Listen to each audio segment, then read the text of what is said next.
Alors, la Torah d'Afkouf Memhe. Qu'est-ce qu'on appelle un proche?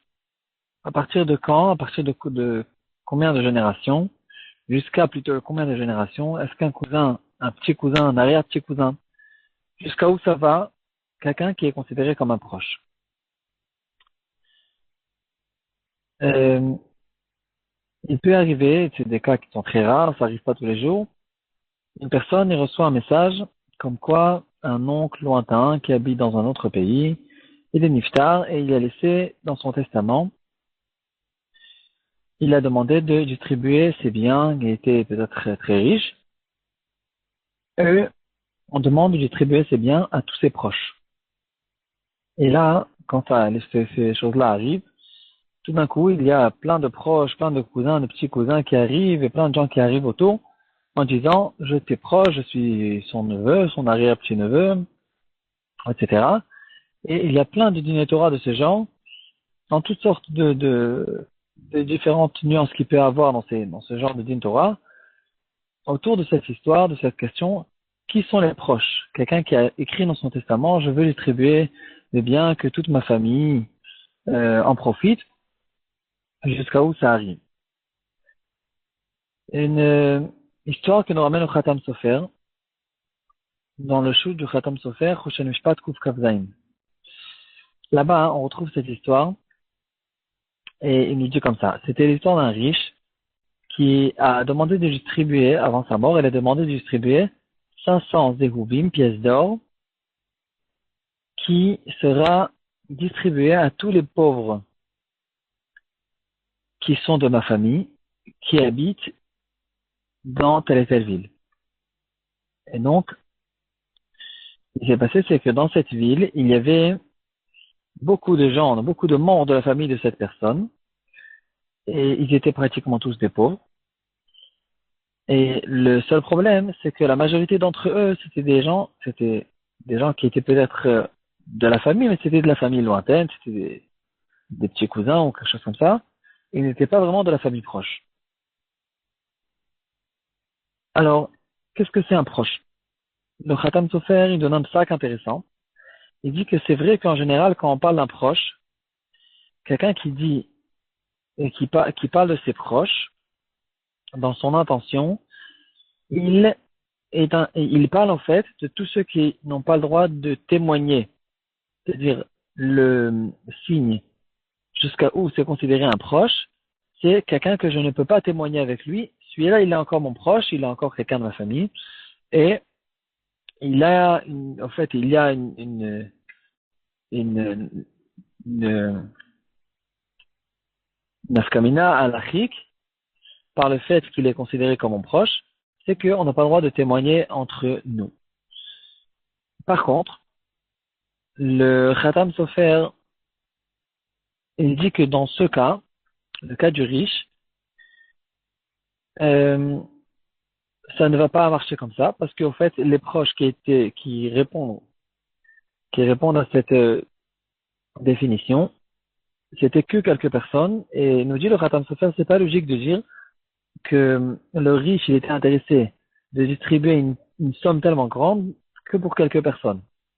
C'est sûr qu'il avait l'intention de distribuer à beaucoup plus de personnes. Et donc, si c'est comme ça, quelqu'un qui est proche, les gens qui sont proches, ça va arriver beaucoup plus loin. Mais quand même, jusqu'à où? À partir jusqu'à où c'est considéré que c'est des proches. Donc, Khatam Sofer, là, il arrive avec un chidouche. Et il dit, jusqu'à la 5e génération, c'est considéré comme des proches. C'est-à-dire, ils ont, toutes les personnes qui ont un arrière-grand-père qui, qui est le même, en fait, que l'arrière-grand-père de cette personne, tous ces gens-là, ils sont considérés comme des proches. Pourquoi? Comment il en est arrivé à ce chidouche? Il dit comme ça. C'est écrit dans le pasuk, Poked avon avot al banim, al bne banim, al shileshim, al ribeim. C'est-à-dire, il peut arriver que quelqu'un qui fait une avéra, la, le châtiment qu'il va recevoir, il va arriver pour lui, pour ses enfants, pour ses petits-enfants, pour ses arrière-petits-enfants et arrière-arrière-petits-enfants. Pour d'avoir al-banim, les enfants, bne-banim, les petits-enfants, shileshim, les arrière-petits-enfants, ribeim, c'est la cinquième génération. Et donc, jusqu'à la cinquième génération, les descendants, ils payent encore les avérotes du père de cette famille. Et donc, il dit le Khatam Sofer, ce riche qui a vécu une belle vie, n'a pas eu la pauvreté, et, et donc, c'est comme ça, il n'a pas en fait payé l'avérote de son arrière-arrière-grand-père. La logique nous dit qu'il est censé en fait payer sur le fait qu'il a eu une belle vie et que ses cousins, ses arrière-petits cousins, ils ont payé eux par leur pauvreté, c'est eux qui apparemment ont payé l'avérote de père de la famille qui était jusqu'à la 5 générations. C'est apparemment eux qui ont payé l'avérote et donc lui il doit payer le fait qu'il a eu une belle vie sur le compte des autres qui eux ont pris sur eux les difficultés des avérotes des générations précédentes. Bon, voilà, ici c'est le chidouche, surtout que c'est un grand chidouche à mes yeux, parce que quelqu'un qui est riche, ça ne veut pas dire forcément qu'il a une belle vie. Ça ne manque pas les riches qui ont des difficultés dans beaucoup d'autres domaines. Mais comme ça, en tout cas, nous dit le Khatam Sofer. Un din Torah, et là on passe à une autre histoire qui s'est passée un peu plus tard, il y a 120 ans. Un din Torah sur les bords de la mer Caspienne, qui était très connu et qui a bouleversé le monde de la halakha de sa génération. C'était l'histoire d'un grand riche qui s'appelait Reb Yeshaya Berlin. Et dans son testament, il avait écrit, entre autres, de donner une certaine somme à tout celui qui est considéré chez Herbassar, quelqu'un qui est un proche de ma famille. Et bien sûr qu'il y a beaucoup de personnes qui sont venues et qui ont prétendu qu'ils étaient des proches de ce riche. Et là, la question, c'est qui les proches? La même question qu'on vient d'en parler. Il y avait en fait deux sortes de pauvres. Il y avait les frères et les enfants qui disaient que bien sûr c'est que eux qui sont considérés les proches de la famille.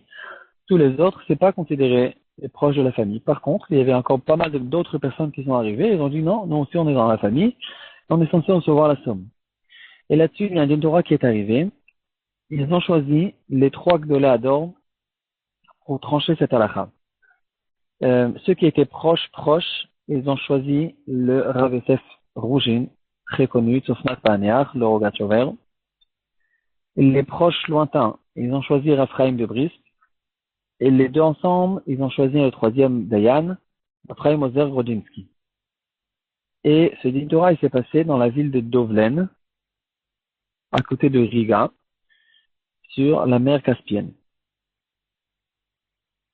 Le Torah, il a été très connu. Il y a plein d'histoires sur qu'est-ce qui s'est passé là-bas, entre les trois Gdolador qui se sont rencontrés là-bas.